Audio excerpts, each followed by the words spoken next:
Good morning to everyone. আজকে হচ্ছে আমার মামা বাড়িতে মনসা পুজো, আর মনসা পুজোর দিন আমার মামা বাড়িতে অনেক বছর ধরে একটা জিনিস হয়ে এসেছে, সেটা তোমাদের সঙ্গে আজকে আমি শেয়ার করবো। তো এখানে মা আর আমি দুজনে রেডি হয়ে বেরিয়ে পড়েছি।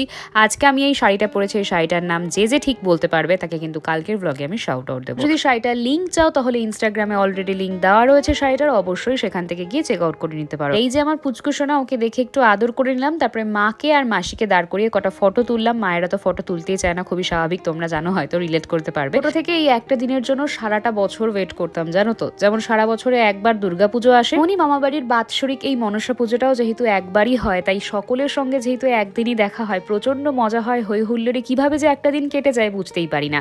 দুপুরের খাওয়া দাওয়া শেষ করে এখন সবাই মিলে একটু আনন্দ করছিলাম, ততক্ষণে চলে এসেছে আমার মাসিমুনি। আজকে সকলের জন্য চকলেট নিয়ে এসেছে, কারণ আজকে চকলেট ডে ছিল। তো বাচ্চারা তো চকলেট পেয়ে প্রচন্ড খুশি, আমিও প্রচন্ড খুশি হয়েছি, মিথ্যে বলবো না।